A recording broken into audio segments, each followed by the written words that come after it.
सुरता राखे रही मोरे गाँव के राजू सब्जी वाले मोरे नाव है। आबे दया भनपुर के बाजार में मन के मिलौनी माया जो लेबो,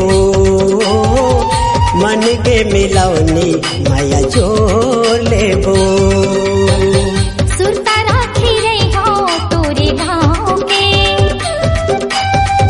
रानी राधिका मोरे नाव है।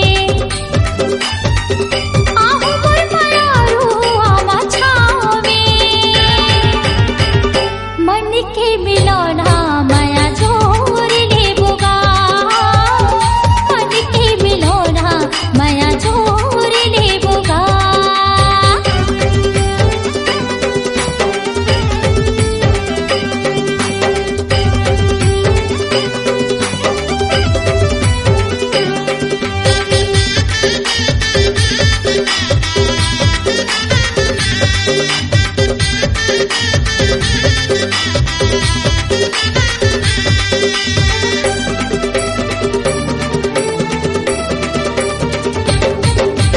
तोरे बिना लागे सुना माया के मोर फुलवारी, तोरे बिना लागे सुना माया के मोर फुलवारी।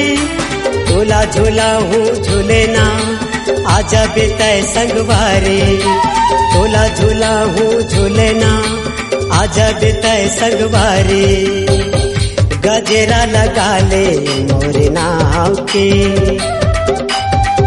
सेंदूर भरा ले तोरे मांग में। आबे आमरैया तय सांझ के मन के मिलौनी माया जोर लेबो, मन के मिलौनी माया जोर लेबो।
मोला झन देबे कहा था रानी तोला, दगा मोला झन देबे कहा था रानी तोला।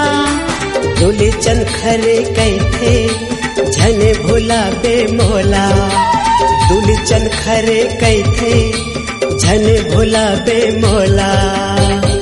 पैरी बजा के तोरे पाँव में चूड़ी खनका के तोरे हाथ में। आबे तय भनपुर के बाजार में मन के मिलौनी माया जोर लेबो, मन के मिलौनी माया जोर लेबो। सुरता राखी रही हो तोरे गाँव के रानी राधी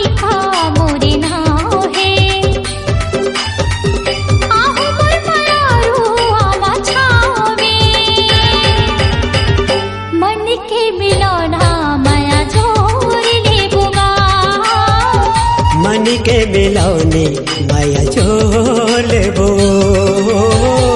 मन के मिलौना माया जोर लेबोगा मन के मिलौनी माया जोर लेबो।